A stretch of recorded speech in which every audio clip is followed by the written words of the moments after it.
मांडला होता आणि त्याला माहिती व तंत्रज्ञान मंत्री आदरणीय आशिषजी शेलार साहेबांनी एकदम सकारात्मक उत्तर दिलंय।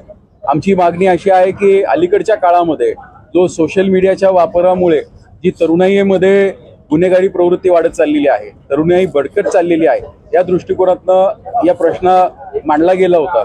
याची सुरुवात राजेजी पवार यांनी केली होती।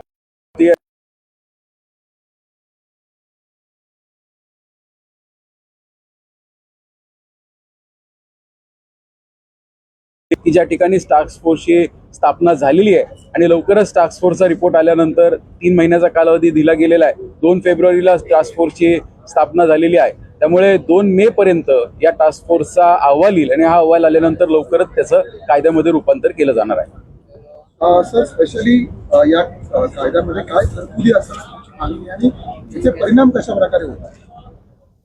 खरं तर हा प्रश्न फक्त राज्यापुरता मर्यादित नाही, तर जागतिक स्तरावर अनेक देश या गंभीर प्रश्नावर अनेक विचारमंथन करत आहेत, काही कायदे पारित करण्याच्या तयारीमध्ये आहेत। जगभरामध्ये आपण जर बघितलात, कृत्रिम बुद्धिमत्ता किंवा AI आपण ज्याला म्हणतो, या डिजिटल एजमध्ये सुद्धा एक जो सगळ्यात मोठा गैरप्रकार तो होतोय म्हणजे किशोरवयीन मुलं आणि मुलींमध्ये 13 ते 16 वर्ष वयोगटातील मुली आणि मुलांमध्ये सोशल मीडियाच्या वापरामुळे फार मोठ्या प्रमाणामध्ये दुष्परिणाम होत आहेत, ज्यामध्ये की मारामारीला प्रोत्साहन असेल, ब्लॅकमेलिंग असेल, सायबर गुन्हे वाढत आहेत, सायबर बुलिंग वाढत आहेत आणि या सोशल मीडियाच्या वापरामुळे एकमेकांचे नाते सुद्धा खराब होण्यापर्यंत गोष्ट पोहोचलेली आहे। आणि म्हणून या ठिकाणी युरोपियन युनियनने सुद्धा अनेक कायदे केलेले आहेत, अमेरिकेतील काही राज्यांनी केलेले आहेत। न्यूयॉर्कमध्ये सेफ किड्स ॲक्ट नावाचा एक ॲक्ट या ठिकाणी पारित झालेला आहे। तर आमची अशी मागणी आहे की आपल्या महाराष्ट्र राज्यामध्ये सुद्धा 13 ते 16 वर्ष वयोगटातील किशोरवयीन मुला मुलींना सोशल मीडिया वापरण्यास बंदी घालावी आणि त्याचप्रमाणे कायदा पारित होईपर्यंत परिस्थितीमध्ये शाळेमध्ये मोबाईल फोन्सवर बंदी आणली पाहिजे। त्याचप्रमाणे सोशल मीडिया अकाउंट्सला जेव्हा सबस्क्राईब करतात मुलं मुली, तर त्याचं एज व्हेरिफिकेशन सुद्धा स्ट्रिक्टली झालं पाहिजे। अशा विविध मागण्या आम्ही आज केलेल्या आहेत। त्याच्यामध्ये आणखी एक दुसरी गोष्ट होती, स्क्रीन टाइम संदर्भात सुद्धा तुम्ही हो, आम्ही सांगितले की आताचा ॲव्हरेज तुम्ही बघितलात तर 3 तासापेक्षा जास्तीचा स्क्रीन टाइम आहे। स्क्रीन टाइम सुद्धा रेस्ट्रिक्ट केला पाहिजे, अशी मागणी आम्ही केली। त्याचबरोबर एक पेरेंटल कंट्रोल सुद्धा असणं गरजेचं आहे। आपण पाहतो जगामध्ये अनेक देशांमध्ये एक पेरेंटल कंट्रोल सिस्टम आलेली आहे, ज्याच्यामध्ये अल्पवयीन मुलांना, मुलगा असू द्या मुलगी असू द्या, यांना जर मोबाईल वापरायचा असेल, मोबाईलवरती कोणते ॲप्स वापरायचे असतील तर त्यांना त्यांच्या पालकांची परवानगी लागते, परवानगी घ्यावी लागते। तर तशी सुद्धा सुधारणा आपल्या राज्यामध्ये झाली पाहिजे, ही सुद्धा एक प्रमुख मागणी आहे आणि या सर्व मागण्यांचा विचार केला जाईल अशी ग्वाही सुद्धा मंत्री महोदयांनी दिली आहे।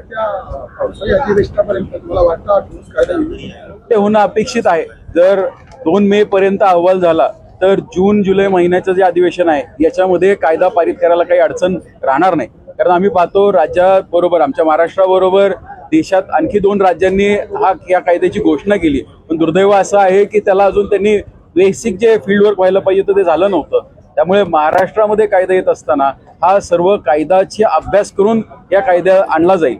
त्यामुळे उद्या जरी कोणी कोर्टात गेलं तरी सुद्धा हा कायद्याला स्थगिती येणार नाही आणि हा खरा ठरेल अशी आमची अपेक्षा आहे। केवळ राज्य हा असा कायदा तयार करू शकतो का आणि केंद्राचं त्याच्यावरती कसं नियंत्रण? नाही, राज्य हा 100% कायदा तयार करू शकत नाही, पण काही अंकुश राज्य आणू शकतो। याला आपल्याला परमिशन ही केंद्र सरकारची घ्यावीच लागते, पण केंद्र सरकारची जरी परमिशन घ्यायची असली तरी सुद्धा तत्पूर्वी दुर्दैव काय होतं की नुसता जर आम्ही आपल्या सरकारने जर हा कायदा आणला तर त्याला तात्काळ केंद्र स्थगिती देऊ शकतं, पण जर या सगळ्याचा अहवाल तयार करून जर कायदा आणला तर त्याला जोपर्यंत केंद्र परवानगी देत नाही तोपर्यंत इम्प्लिमेंट करायला अडचण कोणतीही राहत नाही। काही पाश्चिमात्य देशांमध्ये अशा प्रकारचा कायदा तयार करण्यात आलेला, मोबाईलच्या वापराबाबतची बंदी लहान पोरांवर घालण्यात आलेली, त्या देशांचा काही अभ्यास केलेला आहे का? त्याबाबतचा काही डेटा कलेक्ट करण्यात आहे? मी माहिती सांगतो तुम्हाला की काही देशात नाही तर कर्नाटक आणि आंध्र प्रदेश सुद्धा अशा प्रकारचा कायदा आणण्याचा विचार करत आहेत। तमिळनाडू तर ऑनलाईन गेमिंगवर बंदी सुद्धा आणलेली आहे आणि त्यामुळे काही जी प्रमुख मागण्या आम्ही या ठिकाणी केलेल्या आहेत, ज्यामध्ये मी म्हटल्याप्रमाणे 16 वर्षाखालील मुलांना या ठिकाणी एज व्हेरिफिकेशन अनिवार्य करावं ते जेव्हा आता सबस्क्राईब करतात। त्याचप्रमाणे ऑनलाईन गेमिंगवर पूर्णपणे नियंत्रण आणलं गेलं पाहिजे, स्क्रीन टाईमवरती या ठिकाणी लिमिट आणलं गेलं पाहिजे। त्यामध्ये शाळेमध्ये मोबाईल फोन बॅन केले गेले पाहिजे। प्रत्येक जिल्ह्यामध्ये मायनर सायबर सेल